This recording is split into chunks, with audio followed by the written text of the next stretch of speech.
A'udzubillahi minasyaitonirrajim. Bismillahirrahmanirrahim. Robbi a'udzubika min hamazati sayatin wa a'udzubika robbi ayahdurun. Robbi shrahli sodri wa yassirli amri wahlul 'uqdatam min lisani yafqahu qauli. Assalamualaikum warahmatullahi wabarakatuh. Salam sejahtera untuk kita semua. Rahayu, namaste, Om Swastiastu, Namo Buddhaya. Salam kebajikan dan sehat untuk kita semua. Kembali lagi belajar bersama saya Abu Marlo, dan kita akan banyak meniti ke dalam diri lagi untuk belajar kesadaran lagi, untuk sama-sama membuka pendengaran, penglihatan dan hati kita yang semoga bermanfaat, membawa pengetahuan yang lebih baik lagi, dan yang paling pasti kesadaran kita lebih baik lagi. Kita mulai dengan menghening agar kita hadir utuh di sini saat ini. Hati kita akan lebih terbuka, pintu hikmah akan lebih terbuka ketika kita pikirannya tidak terlalu sibuk. Maka yang pikirannya sekarang masih loncat depan, loncat belakang, yang masih sibuk, yuk kita hadirkan diri kita utuh di sini saat ini dengan menghening. Menghening dimulai.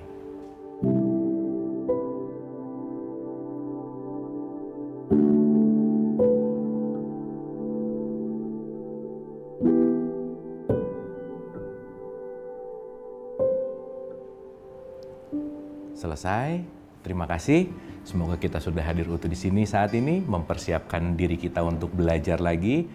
Hari ini kita akan berbicara sejarah manusia. Kenapa kita terjadi gitu? Kenapa? Kalau ditanya makhluk Tuhan, makhluk Allah yang paling mulia dan sempurna, semua jawabnya manusia. Kalau ada kata paling, itu kan pasti penciptaannya nggak mungkin di awal. Hasil research itu kan dinamis, dan yang paling itu pasti melalui tahapan yang sangat panjang gitu. Salah satu kenapa manusia disebut mulia dan sempurna bukan berarti merendahkan yang lain, bukan. Karena punya peran yang berbeda dari makhluk lain. Perbedaannya karena kenapa? Kita sebagai manusia diberikan akal. Tapi ingat, diberikan belum tentu digunakan. Maka akan sangat rugi gitu kalau kita sebagai manusia jarang menggunakan akal. Nah, saya mengambil ayat suci di dalam Al-Quran, dikatakan bahwa orang yang berakal itu adalah orang yang mengingat Allah dalam keadaan berdiri, duduk maupun berbaring. Jadi dalam kondisi apapun ingat kepada Allah. Dalam tanda petik ingat di sini bukan berarti sering mengucapkan, bukan berarti banyak mengucapkan gitu, bukan di ucapannya, tetapi dalam visi misi penciptaannya. Karena kenapa ayat itu melanjutkan? Siapa sih orang yang berakal ini? Orang yang memikirkan tentang penciptaan langit dan bumi. Ayo, kapan terakhir kali kita merenungkan bahwa kenapa saya ada ya? Kenapa kok pasangan saya dia? Kenapa kok anak saya dia? Kenapa kok orang tua saya? Kenapa saya lahir? Kenapa rambut? Kenapa ini? Semuanya ini perlu direnungkan. Bahkan Quran mengajak bahwa ingat loh ya, kamu tuh dulu nggak ada. Sekarang kok ada. Jadi kita tuh gimana sih prosesnya? Karena kalau kita nggak ngerti proses terjadinya diri kita, hasilnya datang ke sini seperti ini, itu kita akan take it for granted lah bahasanya. Kita jangan-jangan susah bersyukur karena nggak tahu penciptaan kita tuh luar biasa gitu. Nah, so hari ini kita akan lebih belajar untuk bersyukur atas semua yang diberikan. Dan bersyukur ini dilandasi dengan pengetahuan tentu saja. Di mana pengetahuan itu akan membawa kepada kesadaran gitu. Ya, kita akan mundur jauh ke belakang untuk mengenal siapa diri kita yang sekarang. Karena proses inilah yang nanti akan kita renungkan sebagai satu proses yang sangat luar biasa dan dahsyat. Dan di situ kita akan mulai mengerti kenapa manusia disebut makhluk yang paling mulia dan sempurna. Kita mulai. Oke. Kita akan mulai menyelami diri kita untuk lebih mengenal, di mana poinnya manusia itu adalah makhluk yang paling mulia dan sempurna. Ingat, paling mulia dan sempurna bukan berarti merendahkan yang lain, bukan. Ini urusannya masalah penugasan. Oke ya, jadi jangan merasa lebih baik dari apa-apa, jangan. Karena bukan itu poinnya. Tetapi kita diberikan peran yang berbeda. Maka nanti kita akan mengerti kenapa Tuhan atau Allah menunjuk manusia sebagai khalifah. Gitu ya, karena khalifah ini pemeranan yang berbeda dari makhluk yang lain gitu. Oke. Karena nanti kita mengerti juga manusia itu dianugerahi yang namanya adalah akal. Dan parameter indikator orang yang menggunakan akal adalah tahu asal-usul dirinya. Sehingga kalau saya tahu asal-usul diri saya akan lebih mudah menerima diri. Ingat di pertemuan-pertemuan sebelumnya, banyak orang hari ini nggak mengenal dirinya karena terlalu sibuk menilai keluar, telunjuknya keluar terus. dalam kesadaran, telunjuknya itu ke dalam sebenarnya. Karena sekali lagi ini diulang-ulang, apa yang terjadi ke kita yang menjadi magnet penariknya itu di dalam diri kita. Oke, makanya kalau yang di luar mau berubah, rubahlah yang di dalam. Berarti kalau kita berbicara manusia itu kan menjadi manusia, berarti perjalanan kan? Menjadi manusia. Berarti kalau menjadi ini kita kan melalui tahapan panjang dong. Nah sekarang yang jadi pertanyaan adalah, apakah kita mengerti tahapan-tahapan itu? Apakah itu mulai direnungkan? Karena kalau Quran berbicara artinya kadang-kadang atau mungkin jarang orang merenungkan penciptaan ini gitu. Menyadari hal ini gitu. Padahal saya rasa ini nanti akan menjadi satu hal yang penting sekali. Karena dengan mengerti ini kita akan sangat mengerti siapa diri kita dan kita akan bisa banyak bersyukur di situ gitu. Oke, yang pertama, kita akan mundur nih. Manusia itu kan adalah inti kalau kita mau berbicara.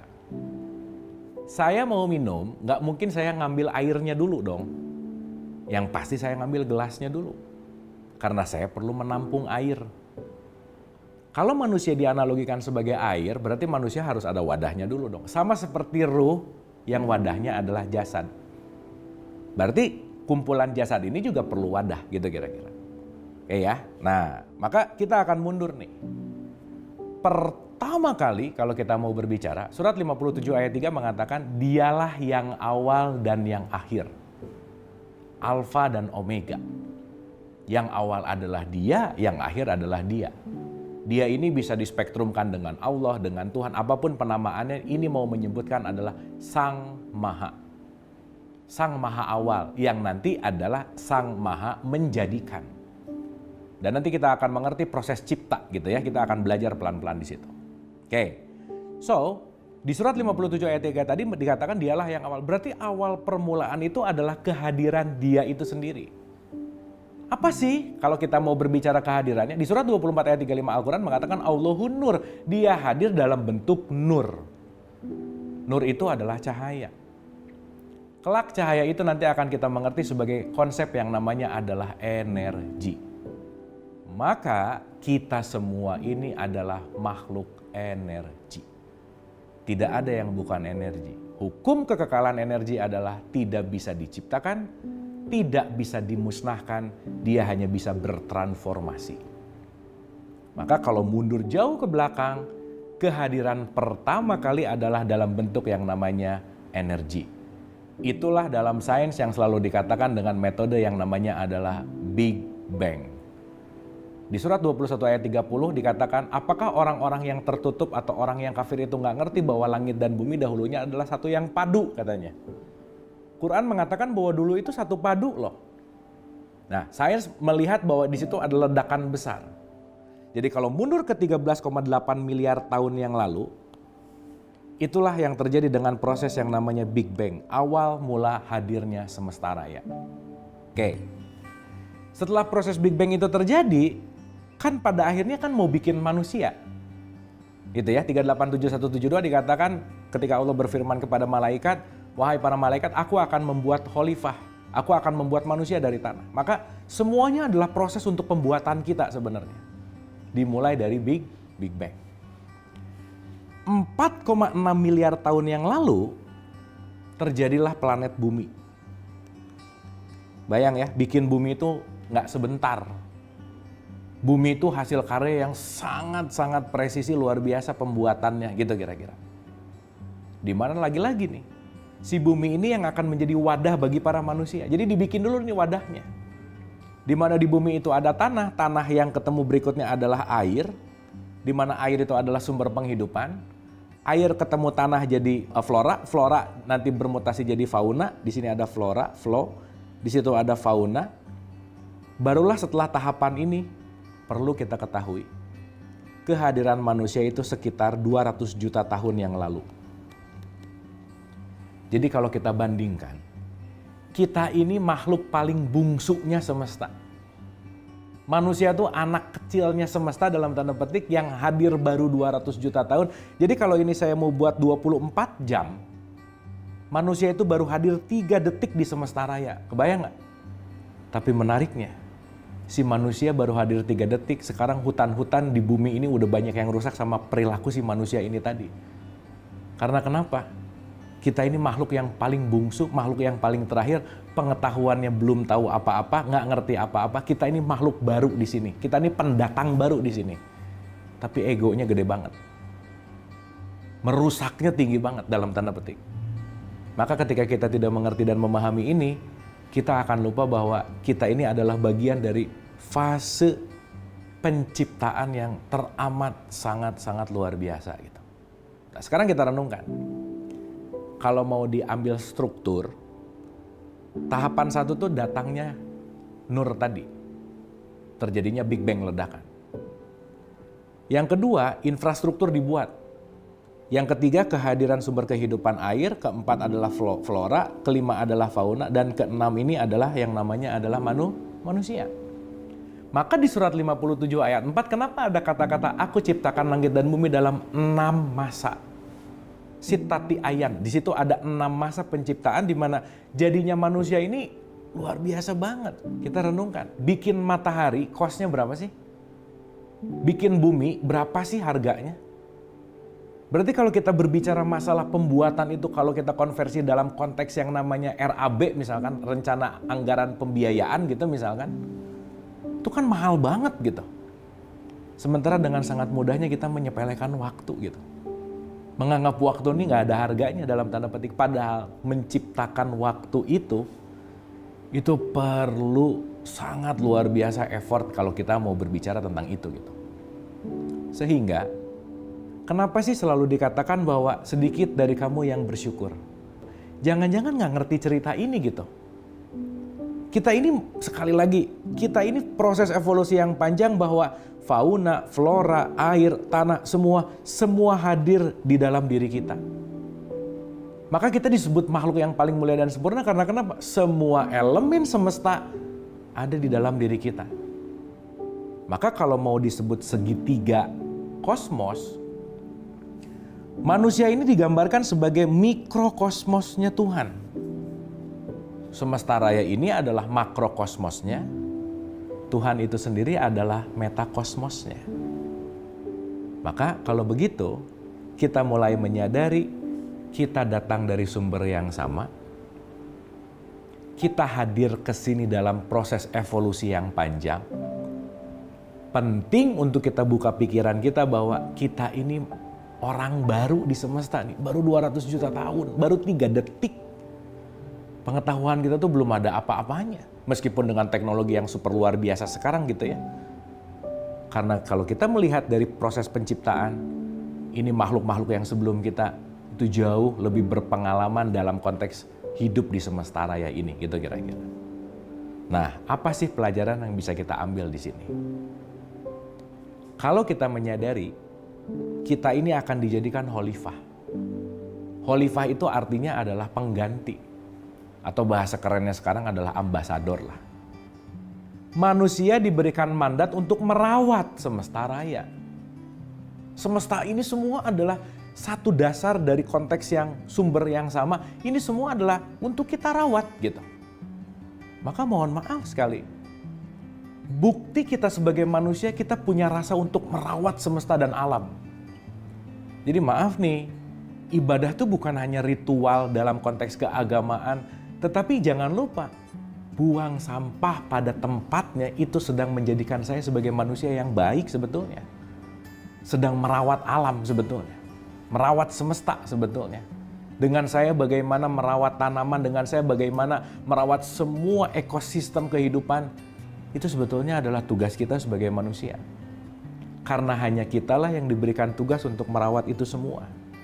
Tapi menariknya apa? Quran banyak mengatakan bahwa sedikit dari kamu yang bersyukur telah tampak kerusakan di muka bumi ini akibat perbuatan manusia yang justru datang bukan menjadi perawat, tetapi datang menjadi perusak gitu kira-kira. Pertanyaannya, gimana mau merawat alam kalau kita tidak bisa merawat diri gitu kira-kira? Gimana kita akan menjadi ambasador Tuhan di semesta raya kalau kita tidak menyadari bahwa diri kita ini punya visi misi sebagai khalifah itu sendiri gitu kira-kira. Nah, pembelajaran yang ingin disampaikan di sini adalah sadarilah. Saya kasih gambaran gitu ya. Sadarilah bahwa kita ini dalam ekosistem, bukan ego sistem. Karena kenapa? Kita datang dari sumber yang sama, anggap aja titik ini adalah sumber, di mana sumber ini berevolusi, di mana awalnya tadi jadi cahaya, jadi bumi, jadi air, flora, fauna, yang akhirnya jadi manusia. Kita datang dari sumber yang sama. Bahan baku saya sama bahan baku pohon itu sama. Datangnya dari dia yang sama. Maka saya datang ke sini untuk merawat mereka. Maka saya datang ke sini untuk menjadi merawat bumi gitu. Maka penting banget kesadaran untuk mencintai lingkungan. Sekali lagi, kita ini adalah khalifah. Nah, poinnya apa sih? Poinnya apa di sini? Sekali lagi, ini disebut ekosistem. Kesatuan, bukan ekosistem. Jadi jangan ngerasa saya lebih baik daripada makhluk yang lain, nggak bisa. Kita kalau nggak ada tumbuhan, nggak mungkin hidup. Sumber makanan kita dari tanah. Terjadinya anak dalam tanda petik ketemu sperma sama ovum, sperma yang oke itu di dalamnya ada protein, itu datangnya dari tanah juga. Dan ini semua adalah ekosistem. Kalau kita tidak merawat, bagaimana semesta akan merawat kita? Maka tugas kita adalah merawat itu sendiri gitu. Saya kasih gambaran sederhana. Yang pertama, ketika kita sebagai ambasador tadi, khalifah tadi, kalau saya sedikit pinjem dari bahasa yang sering dipakai di Bali gitu misalkan, namanya adalah Trihitakarana. Dan itu yang menjadi poin penting dalam kehidupan. Trihitakarana ini adalah harmony with God, harmony with nature, dan harmony with people. Mungkin dalam tradisi kalau kita pakai bahasa Arab yang sering kita dengar, itu yang disebut dengan yang namanya hablum minallah, hablum minanas, dan hablum minal alam. Ya, kita gambarkan. Karena kadang-kadang ini terpisah. Kadang-kadang ada yang ngomong gini nih, aduh itu hablum minallahnya bagus banget, tapi sayang hablum minanasnya nggak bagus gitu. Seakan-akan hablum minallah sama hablum minanas ini sesuatu hal yang terpisah. Enggak padahal. Ya, kita lihat. Yang pertama, harmony with God, hablum minallah. Hubungan sama Allah itu bagus. Maka ada silaturahim. Silah itu jalan, rahim itu kasih sayang. Maka bersilaturahim itu sedang menjaga hubungan penuh dengan kasih sayang, hubungan dengan Allahnya bagus, menimbulkan hubungan dengan sesama manusia juga lebih baik. Itulah yang disebut dengan yang namanya hablum minannas kepada manusianya, atau harmony with people. Tapi ini yang nomor 3 tuh jarang banget diucapkan. Hablum minal alam, harmony with nature, kepada alam. Karena sekali lagi, alam itu bagian dari kita. Oke ya, kalau semua orang sekarang punya uang, tapi nggak ada yang tumbuh untuk kita makan, kita juga nggak akan survive untuk hidup gitu. Karena jangan lupa, yang membuat kita tetap survive hidup adalah semesta raya ini, alam ini, yang mereka merawat kita. Dan kita ditugaskan untuk merawat mereka. Saya kasih gambaran sederhana. Terkadang, hablum minallah itu disebut sebagai hubungan vertikal. Dan terpisah dengan hubungan horizontalnya. Enggak sama sekali sebetulnya. Kenapa? Karena hubungan vertikal dan horizontal ini menyatu. Kalau hubungan orang sama Allah atau Tuhannya bagus, pasti garis bawah tanda seru nih.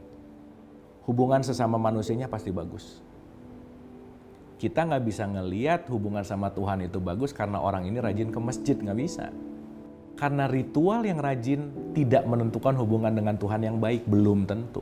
Karena kenapa? Ritualnya bisa hanya dalam olahraga, belum mengolah rasanya. Kita tahu sifat Allah itu adalah Rahman Rahim. Kasih sayang. Tradisi Islam, orang Islam pasti tiap hari ngomong ini 17 kali minimal. Bismillahirrahmanirrahim. Kenapa sholat harus ada Al-Fatihah? Untuk tetap menyadarkan, ingat tugas lo ya. Tugas kamu tuh merawat. Merawat dengan apa? Kasih sayang. Maka kalau sifat kasih sayang itu sudah hadir di dalam diri kita, tidak mungkin seseorang itu akan berhubungan buruk dengan orang lain. Dan dia akan care kepada semesta raya itu sendiri gitu. Rajin sholat 5 waktu itu belum prestasi di hadapan Tuhan. Karena prestasinya adalah justru membangun hubungan yang baik. Maka kenapa di Al-Ma'un ada kata-kata fawailu lil musholin, celakalah orang yang sholat. Kenapa di akhir sholat itu harus ada salam kanan dan salam kiri? Berarti harus make a good relationship. sama kanan kamu, sama kiri kamu. Kanan bisa berupa manusia nasnya, kanan kiri bisa berupa semesta, itu nature-nya. Maka konteksnya, khalifah di mana keberadaan dia, pasti lingkungannya, lingkungan yang asri, baik, kondusif, dan lingkungan itu adalah lingkungan yang dalam tanda petik juga sehat gitu. So, poin pentingnya adalah ketika seseorang memiliki hubungan baik dengan Tuhan, sifat Tuhan akan hadir di dalam diri kita. Sifat Tuhan yang tertinggi adalah Sang Maha Kasih, Sang Maha Sayang. Maka perilakunya pasti penuh dengan kasih sayang. Oleh karena itu, yuk kita mulai syukuri nih. Kita ini jangan kemana-mana bawa aset yang mahal banget. Pendengaran, penglihatan, hati akal pikiran, dimana yang mohon maaf banget kita berasa bahwa ini mahal banget kalau udah mulai sakit gitu. Udah mulai susah mendengar, susah melihat, badannya nggak sehat, mulai menyadari bahwa ya itu tadi. Terkadang kita akan merasa berharga kalau sesuatu yang berharga itu udah hilang dalam tanda petik. Nah oleh karena itu, dengan menyadari kita ini adalah makhluk yang paling mulia dan sempurna, sekali lagi, ini mahal banget nih. Jadi kalau lagi bercermin, sadarilah lagi melihat barang yang mahal banget. Ya, yang sangat berharga. Dibikinnya panjang prosesnya. Jadi mudah-mudahan dengan menyadari ini kita bisa muncul self-love. Mencintai diri. Bersyukur nanti ujungnya. Karena kenapa? Begitu saya menerima diri, sadar peran. Ingat ya, kita punya peran masing-masing, nggak ada yang sama. Saya selalu ulang-ulang juga, jangan sering curi casting orang lain. Capek. Kenapa? Kita tidak didesain untuk jadi orang lain, enggak. Tapi jadilah diri kita. Man arafa nafsah, faqad arafa rabbah. Kenal diri, kenal Tuhan. Oleh karena itu, mudah-mudahan dengan mulai mengenal kita terciptanya sangat luar biasa ini, kita mulai bersyukur terhadap tubuh ini, mulai bersyukur terhadap semua yang diberikan untuk penugasan-penugasan yang mulia, yaitu menjadi ambasadornya Tuhan di muka bumi, menjadi perawatnya semesta, dan yang paling penting adalah harmony with God, harmony with people, harmony with nature. Hablum minallah, hablum minannas, hablum minal alam. Mari penuhi dengan kasih sayang untuk menjadi rahmat bagi semuanya. Terima kasih, semoga bermanfaat. Mohon maaf lahir dan batin. Wabillahi taufiq wal hidayah. Assalamualaikum warahmatullahi wabarakatuh.